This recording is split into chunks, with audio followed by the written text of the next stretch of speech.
jaunā grāmata ir Kārļa Cēpes, mana vectētiņa atmiņas, dzīves gājums. Viņš ir 1910. gadā dzimis, 1993. gadā devies mūžībā, un viņa dzīves gājums un saucās Čeka šofera atmiņas.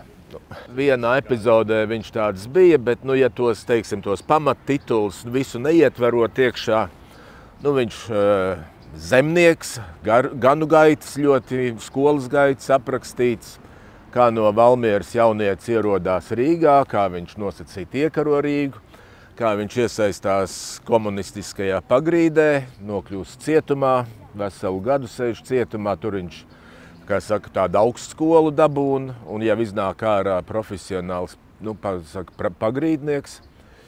Tad tur visādas arī vēlēšanu momenti parādās, kādā veidā viņi tur darbojās un tā. Un tad pienāk padomju okupācija un viņš tiek uzaicināts uz politisko pārvaldi par šoferi, jo tur tā kā uzticami cilvēki ir vajadzīgi. Un rezultātā viņš kļūst arī par Čekas šoferi un beigās arī Noviku. Novikam šoferis ir, tur ir epizode, ka var saprast, ka viņš Noviku arī dzīvi viņam ir glābis vienā momentā.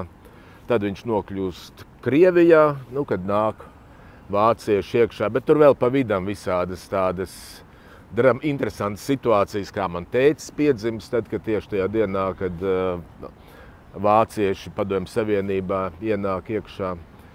Un Krievijā viņš cīnās pie Maskavas, kas arī tur tā diezgan aprakstīts un unikālā veidā, ka tur izdzīvojis ir. Un tad viņš nonāk diversantu skolā, kur diversijām gatavojās un tiek arī, kā saka, misijās mests iekšā. Un to arī aprakst, kādā veidā Baltkrievijā desantēts, un tad, kā viņi, kā saka, tur praktiski Latgalē tās diversijas veids, bet, un pēc tam pēckara viss tā situācija, kad viņš nonāk arī nespēja iekļauties īsti tajā nomenklatūras dzīvē, jo tas, var teikt, pagrīda karš, tas ir viņa tā teritorija, kur viņš tā kā sevi izdzīvo un nosacīt labi jūtās, bet tajā visā birokrātijā tur viņš, kaut kā nejūtās labi, bet nonāk Glavļitā, tas ir cenzors, un tad viņam arī tur ir, es jau to arī tik uzziņu, jo tas ir pilnīgi slepens darbs, viņš pat ģimenes locekļiem to nedrīkstēja teikt, un viņam pat savu slepenā istaba ir, un tur viņš 11 gadus nostrādāja, un tad, kā saka, tad tā izskaņa ir vilšanās kaut kādā veidā šajās komunistiskajos ideālos, un tādu uzskatu maiņu, un noslēgumā viņš atmodā, viņš piedalās demonstrācijās, tepatās netālu viņš dzīvoja arī, kas saka, ar sarkanbalkno karogu nēsājās, un tad, kad tur Interfrontē bija kaut kāds mītiņš, tur Barona ielas tajā stadionā, kur tagad ir lielais spēļu laukums, tad viņš tur gāja ar visiem ordeņiem, gāja kauties ar viņiem, tāds ar dzīves pozīciju. Tiešām unikāls stāsts. Viņš dzīvoja tepat tās Tērbats ielā netālu, te viņš arī ar sunīti nāca staigāties, ar mazbērniem. un viņš rakstīja, kaut ko rakstīja, to visi zināja, bet tās klades palika tajā mājā, un viņas tur stāvēja vienkārši. Un tad tur visi tie arī 90. gadi, tad tur mainījās arī tas dzīvoklis meitai, Anitai, viņu tajā pašā mājā tikai uz citu dzīvokli aizgāja dzīvot. Un tā viņas stāvēja, kamēr manas tēva māsas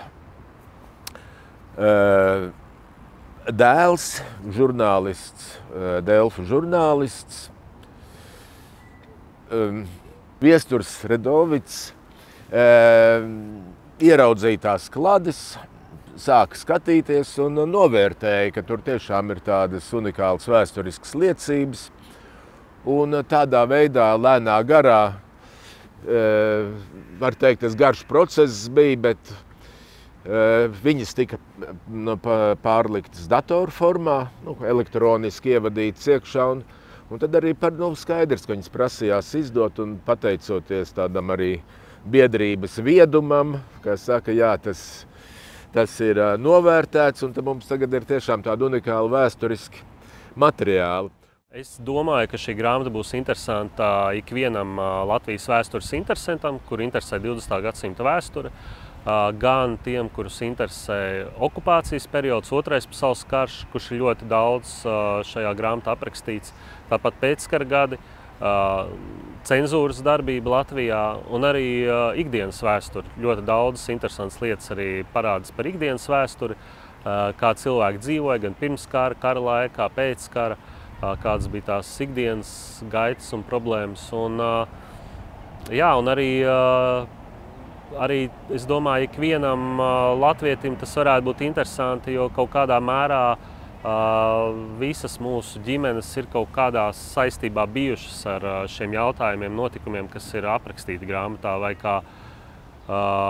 kā padomju režīmu upuri, vai šī dzīve padomju laikā un tā tālāk. Tā ka es domāju, ka ikvienam varētu būt interesanti lasīt šo darbu. Es arhīvā skatījos viņa personas lietu, cenzora un vispār cenzūras materiālus, paskatījos arī palasīju grāmatas par cenzūru. Un tā kā ļoti interesanti. Un tas, ka viņš to no iekšpuses apraksta, jo viņš bija vienīgais cilvēks, kur rokās faktiski arī bija, kā es tur arī ievadā rakstu, ka viņš faktiski studē šo dzelzs priekškaru, kurš atdala Latviju no pārējās Eiropas, jo viņš nosaka, kuri materiāli ies tālāk un ne. Pēc tam mēs runājām ar Gundara tanti, kur atceras no bērnības, ka viņai mājā bija pilns gan tur Čikāgas piecīšu platēm, visa literatūra, žurnāli, ka viņš nesa mājās darbu vārdu tiešām nozīmē, kā to daudz padomu laikā darīja. Līdz ar to man likās tieši tā cenzūras lieta, bet tikpat labi arī Otrais pasaules karš, viņa kā padomu kaujinieku darbību, ko viņš tā diezgan godīgi un atklāti arī apraksta. Un arī tas pats 40. gads un darbība Čekā, kā čekas šoferim, un arī pirms Otrā pasaules kara viss tā komjaunatnes darbība, kas arī ļoti interesanti, ko es nebiju tā skatījies nekad no tā kā iekšpuses, cik tas ir, kā cilvēki nonāca tajā komjaunatnē. Piemēram, viņam tas ir vairāk tāds romantisks pat sākumā pirmais, kad tur smuka meitene un tad tur iesaisties un tad beigās attopies cietumā un pēc tam jau tev tas dzīves ceļš jau ir lielā mērā nolemts. Es domāju, šī grāmata varētu kalpot kā pamats arī filmai vai kādai izrādē, jo tur ir tāda dramatisms, jo arī, ja skatās to arī, kas bieži vien dramaturģijā varbūt vissvarīgākais šī personāža, teiksim tā izaugsme, rakstura izaugsme un ideju maiņa, tur mēs arī redzam, kā viņš no jaunības, ka viņš ir pilnīgi apolitisks, kļūst par pārliecinātu ideistu, tur komjaunietu komunistu un vecumdienās faktiski var redzēt no tām atmiņām, ka viņš nožēlo, ka tā dzīvē ir daudz kļūdas pieļautas un arī droši vien atskatoties arī, cik daudz viņa tie draugi jaunības tur ir gājuši bojā, jo mums tur arī ir grāmatā tāds pamatīgs arī zinātniskais aparāts, zinātniskie komentāri, kur redzēja, ka ļoti daudz no tiem pieminētiem cilvēkiem ir ļoti agri gājuši bojā, lielākoties Otrajā pasaules karā vai pēc Otrā pasaules kara arī diezgan ātri miruši. Tā kā, tur ir tas dramatisms, gan personības izaugsme un šī ideja maiņa un arī visi tie apstākļi ļoti dramatiski arī, ka tev jāpamat sieva ar jaundzimušu bērnu Rīgā, lai bēgtu uz Krieviju, glābjoties no Vācijas armijas, un atkal šī čekas šofera darbs, kur tev darbs arī jānes mājās, domājot automātu, kur tu naktī netīšām viņu izšauj, piemēram, tad uzmodina kaimiņus un visi draugi par tevi pēc tam smējās, ka tu nemāk apieties ar ieročiem. Tur ir ļoti daudz tādu visādi interesantu epizodu, kas droši vien, ka filmā vai izrādē būtu ļoti arī iederētos.